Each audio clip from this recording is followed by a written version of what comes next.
Nikki. And I'm Isabella Riley. This week, I speak with NTAP about their annual Coffee Buzz 5K Going Global and how it has been encouraging students to study abroad since 2019. Then Derek Gagne is back in the studio with updates on the last performances of the school year, Kent State and the 2021 10-Minute Play Festival. Join us as we say, Hi, neighbor! Hi neighbor, my name is Isabella Riley and today I have the pleasure of Zooming Scott. How are you doing today? I'm doing well. Yeah, thanks for having me on. Thanks for being here.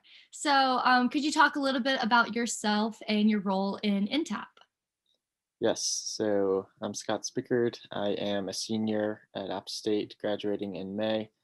And for the past couple years, I've been a part of a club called InTapp, which is short for International Appalachian. Yeah, I've really loved being a part of InTapp. It's been a real highlight of my college experience, and um, yeah, kind of the club values a lot of the things I'm passionate about, and been able to make some great friends along the way. Yeah, so congratulations on being a senior and graduating in just a few weeks. Can you go more into detail about what the organization gets involved in? Yes. So yeah, NTAP mainly has three pillars that it kind of works to accomplish on campus. So first, we work to welcome international students to campus through international orientation and provide just a welcoming environment for our international students and help them acclimate to life in the U.S. and life in Boone. Second, we encourage domestic students to study abroad. So we give study abroad presentations to first year seminar classes, language classes, and other globally minded classes, as well as just promoting kind of working with the international office and all the ways that App State students can study abroad. And then lastly, we work to internationalize the campus here at App State through various events and working with other organizations and yeah, mainly kind of through those events. We put on events where domestic students and international students can interact and meet one another. We have a culture crawl event in the fall that is always a really big event and a celebration of different cultures.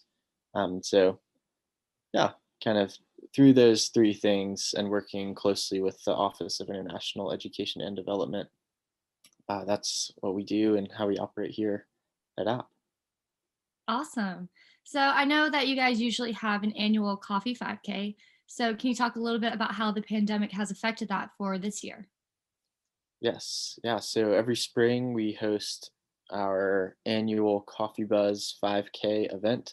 This is the ninth annual Coffee Buzz this past year, and it was actually the second time we did an all virtual event. So although it was very different doing it, you know, kind of over a spread of 2 weeks, it was really similar to what we did last year. And so that in terms of preparation and planning, that was actually kind of helpful to have this be the second go around um, of doing something online. So it wasn't totally new, but yeah, we miss having a day where we have all kinds of people and people in the community, upstate students run a 5K in person in Boone and support Landon Hill Memorial Scholarship. But instead, as we were doing it virtual, we've been able to include people from all around the world. And so you don't just have to be in Boone to participate. So that's been neat to see people post pictures and the different ways that they are participating this year over the last few weeks. If you're an upstate student and want to be involved in InTapp, we have recruitment every semester, and so you can keep your eyes peeled for if you're wanting to join our club. You can also anybody can follow us on social media at InTapp on Instagram and at App State InTapp on Facebook. It's a great way to stay connected, kind of keep up with all the events that we're doing, recruitment info if that's something you're interested in. And yeah, I think just especially like with the coffee buzz in the spring, culture crawl in the fall, there are ways people can get involved in the club if you're a student. There are also ways to just participate and attend events kind of that we put on with NTAP. Thank you so much, Scott, for taking time out of your busy schedule to meet with us here at App TV virtually. And congratulations on graduating. And for everyone watching, make sure to get involved. Until next time, bye, neighbor. Hi, neighbor. Professor Derek here. 2 new plays hit the stage this week and next week. Kent State, Then and Again by Dr. Ray Miller, chronicles the 4 days leading up to the deadly shooting of students at Kent State University. Plus, the 2021 10-Minute Play Festival opens up May 1st with 4 new 10-minute plays. And I've got Clayton Page in the studio with me today. He's a junior theater major and a cast member of Kent State, Then and Again. Thanks for being here, Clayton. Of course, it's an honor to be here. And we were talking earlier today, and you said you're one of the hippies. Yes. In this play. I play one of 18 students that are depicted within the story. It kind of centers around their lives leading up to the deadly events at Kent State. My character's name is Jamie. He's a real actor type within the story. He is debuting a new play called The Serpent, which, thanks to Dr. Ray's research, was performed it opened a few days before the events of Kent State. So it's fun to have those little real life parallels with these fictionalized characters. Now you mentioned Dr. Ray, and we all know Ray Miller as Dr. Ray.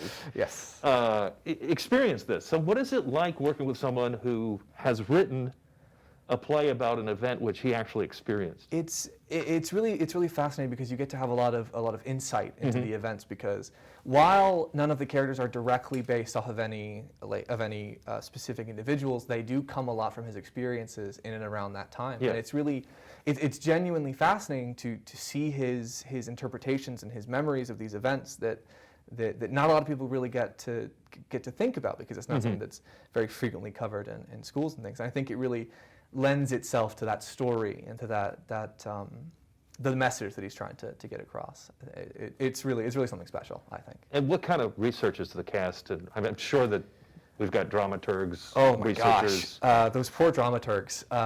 In the Google Drive we have for the show, there's about 10 pages that just detail different events and people that are mentioned, because one of the things that was really important was that we get as much accuracy as we could, both within the script and, though it is a Zoom play, we try to get as much of that accuracy as we could within like what we were talking about, what we're wearing, in a certain way of like how we speak as well.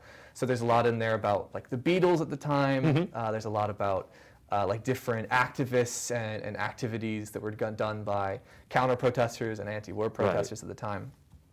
So we really tried to get as much of the time as we could put into the project. Sure. It's been wonderful to kind of have all that work and be able to. That sounds fascinating. So, and the other thing is, you're doing this process. This would have been on stage. This play was intended to be on stage. Yes. And so I've asked everybody all year long, what is it like to take something that you're used to doing in person, and boom, we're on Zoom? It is quite the adjustment. There's a lot. In some aspects, you could say like, oh, it's not as much. You don't have to worry about as much movement, but there's a lot more details into what you have to do, because you have to know where you are, because you aren't on a set. Right. You're in your living room. You're in your room, but you're trying your dangest to get the audience to join you in the location of the script, even though you don't have this elaborate set or set pieces. And it's all about finding that work and doing that work as the actor, and a lot of credit goes to our production crew, who have done everything they can to help us imbue that time and that space. Sure. Do they give any hints, or is it basically you're just? We've tried to work closely with the production team for this whole process, so it's mostly been like a give and take. There's been. I can only think of one time they've ever thrown me to the sharks, but that was the exception, not the rule. Yeah. Well, how are you going to show that you're in a coffee shop with your voice, right? This is the thing that you've got to be able to figure out. Exactly, and it's not just your voice. You have to. How do you sit in a coffee shop? How do you have to adjust your body when you're lounging in the living room with your friends versus when you're sitting, leaning over a radio, listening to Richard Nixon give the infamous speech that they're invading Cambodia. And you have to figure out, like, how do you hold yourself? How do you carry yourself? What situation do you have to put yourself in to put the character in so that the audience can really walk away with that message as well? So, I'm kind of piecing together. I jump online come April, and I want to tune into this. What am I going to see? What is the average, college student watching right now going to see when they tune into Kent State Then and Again? Well, I can promise you a bunch of smiling and sad and angry faces. That's about the minimum. Couple of costumes, a couple of props. I don't want to give away too much. They have to tune in themselves to really to get the full picture. But it's for me, I'm a little artsy, so it's actors acting, being these characters, telling this story. So it's not like one of Ken Burton's Kent State. No, not quite. Yeah. Well, cool. Well, there you have it. Kent State, Then and Again. It opens April 21st at 7 p.m. and runs each evening through the 25th on the department's virtual platform. The 10-minute play festival includes 4 short plays from playwrights across the United States, and recording of the plays will be available for viewing from May 1st through May 7th. For more information and reservations, go to theateranddance.appstate.edu. Special thanks to Clayton for being here today. I'm Professor Derek, and I'll see you next fall at the theater.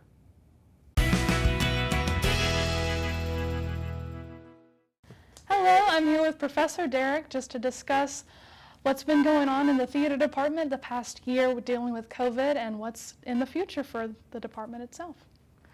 Yeah, How are you thanks. doing? Good. Thank you for being here. We get to talk about theater about once a month, and we sat down the other day, the couple faculty members, and saw some numbers and realized that even with COVID, we actually reached quite a few people. I was told that there were 2,500 hits on our virtual the theater access panel on theateranddance.edu, and also that our YouTube channels are hitting about 900 at this point, so it's been kind of interesting. I got a real kick. I got contacted by 2 professors at a 2-year college in California inquiring about the rights to Dracula, which I had written this year, for communications and theater collaboration, and I said, hey, take it for free. So we've been able to do theater, and I think do relevant theater throughout the year, and it's been fun to talk about it, but I figured that it would be even more fun to talk about it right now since things are happening. I think one of the good things about theater online is just able to reach a larger crowd, and families and friends across the country were able to tune in to see students. Without the plane flight, and it does have its advantages, and when we can do it live and in Zoom, it's more exciting because it is kind of watching a happening. Earlier on when we did the COVID Chronicles, and we tried to do it live, we got a couple cases where people got ill, and so luckily we take dress rehearsals and broadcast it, but it was still taped live at some point, so it makes a huge difference. And we've got a plan now in place for next season for live events both in the fall and the spring. So we're going to start out with a play called Everybody, which is an adaptation of the Everyman kind of ancient theater play. And Brandon Jacob Jenkins is an African-American playwright, and we're doing 2 of his plays this year. That's incredible. Trying to get more relevant and serve more people.